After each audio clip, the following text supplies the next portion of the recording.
अखिलेश यादव ने भाजपा और मुख्यमंत्री योगी आदित्यनाथ पर विश्वकर्मा समाज को अपमान करने का आरोप लगाते हुए कहा कि यूपी में सत्ता आने पर सपा विश्वकर्मा पूजा की छुट्टी फिर से बहाल करेगी। उन्होंने कहा कि लखनऊ में गोमती नदी के किनारे भगवान विश्वकर्मा के भव्य मंदिर का निर्माण भी कराया जाएगा। भाजपा सरकार पर हमलावर हुए अखिलेश यादव ने कहा कि ऐसा लगता है कि भाजपा झूठ का ट्रेनिंग सेंटर चला रही है, जनता को गुमराह करने के लिए अफवाहें फैलाई जा रही। उन्होंने इस बार भाजपा सरकार का सफाया होने का भी दावा किया। अखिलेश यादव ने कहा कि इस सरकार में हर वर्ग का आदमी अपमानित हुआ है। इस सरकार ने झूठ का रिकॉर्ड बना दिया। कहीं बीजेपी वालों का ट्रेनिंग इंस्टीट्यूट भी है जहां से झूठ बोलना सिखाया जाता है। समाज में हर तरफ झूठ फैलाया जा रहा है। अखिलेश ने आगे कहा कि मुख्यमंत्री जी ने विश्वकर्मा पूजा की छुट्टी खत्म कर दी। विश्वकर्मा समाज का मुख्यमंत्री जी ने अपमान किया है। हमने विश्वकर्मा पूजा की छुट्टी की थी। भगवान हनुमान का गदा, भगवान कृष्ण का चक्र विश्वकर्मा समाज ने ही बनाया था और उनकी ही छुट्टी खत्म कर दी। जो मुख्यमंत्री आएंगे वो छुट्टी आपको देने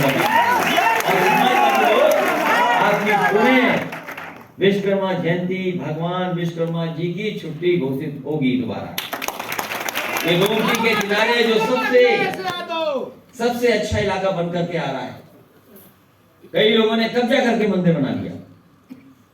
हम उनसे खिलाफ नहीं है कि मंदिर बना लिया तो हम लोग भी पूजा करने आते हैं। कई लोगों पे कागज ही नहीं है, उन्होंने भी निर्माण कर लिया। हम आपको भरोसा दिलाते हैं कि भगवान विश्वकर्मा जी का पिछली बार मैंने कहा था जी भैया, आपने कहा था पिछली बार, तो इसी के गोमती के किनारे सबसे सुंदर और अच्छा निर्माण अगर होगा तो भगवान विश्वकर्मा जी का मंदिर का भी निर्माण होगा।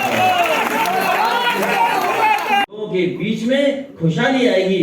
जो कुछ हम लोग कमा रहे हैं, जो कुछ कारोबार कर रहे हैं, ये बिजली हमारी सब पीछे ले जा रही है। इसलिए कोई न कोई सुविधा देने का काम, छोटे कारोबारी हैं, बुनकर समाज के लोग हैं या छोटे कारोबारी हैं, अगर हमारे विश्वकर्मा समाज के लोग छोटा छोटा कारोबार कर रहे हैं, क्योंकि उनके हाथ में जो हुनर है, जो कारोबार काम करते हैं, अगर हम लोगों को कहीं से सुविधा देनी पड़ेगी तो आने वाले समय में जो समाजवादी पार्टी का घोषणा पत्र होगा उसमें शामिल करने का काम करेंगे। और मैं आपको भरोसा नाम लिया हो तो बताओ हमारे पत्रकार साथियों। जो कानपुर में लग रहा है 3x660 super critical thermal plant, आज तक नाम नहीं लिया। हरद्वागंज में जो लग रहा है 660 सुपर क्रिटिकल थर्मल प्लांट, उसका नाम नहीं लिया। एटा के लोग जानते होंगे 3x660 super critical thermal plant बिजली का लग रहा है, वो नहीं जानते। कोई लोग कह रहे हैं कि वो जानबूझकर भी नाम नहीं लेते।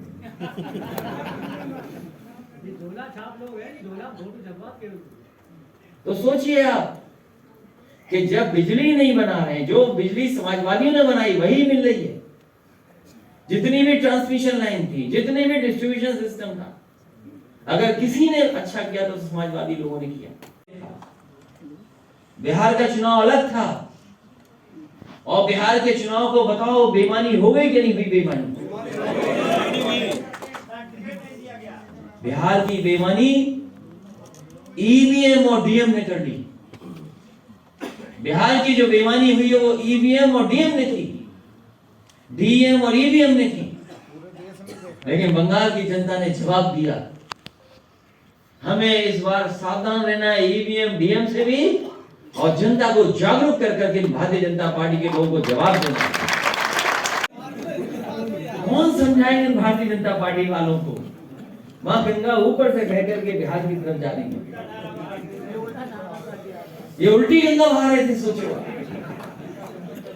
और इतनी बदनामी कभी भारत की नहीं हुई होगी जितनी मां गंगा ने जो लाशें वापस कर दी, जिसके कारण भारत की बदनामी हुई है। इसलिए आज जब विश्वकर्मा जयंती के दिन हम लोग बैठे हैं, बहुत बड़े सवाल है देश के सामने। ये लोग जो हैं, इनके यहाँ प्रशिक्षण केंद्र चलता है झूठ का। हम सब लोग सीधे साधे लोग हैं, मोबाइल पे कोई बात आ गई तो उस पर भरोसा कर लिया। नई चीजें चलने लगी हैं फेसबुक वाली, उस पर भरोसा कर लिया।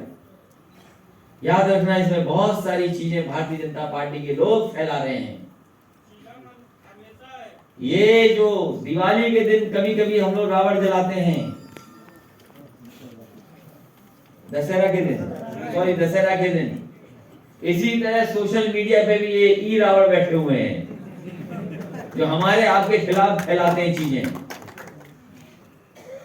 सोचिए क्या क्या फैलाने लगते हैं ये लोग। ये सब पैसे से और प्रशिक्षण पा करके फैला रहे हैं। कोरोना के समय पर हमारे आपके सगे संबंधी लोगों की जान चली गई। बहुत से यहां बैठे होंगे जिनके बहुत करीबी लोगों की जान चली गई। जो दवाई थी, जो इलाज था, वो ही सरकार नहीं उपलब्ध करा पाई। अस्पतालों में बिस्तर की जरूरत थी, वो उपलब्ध नहीं करा पाई सरकार। और केवल ऑक्सीजन मिल जाती, न जाने कितने लोगों की जान बच जाती। लेकिन ये सरकार ऑक्सीजन नहीं दे पाई, बेड नहीं दे पाई, दवाई नहीं दे पाई।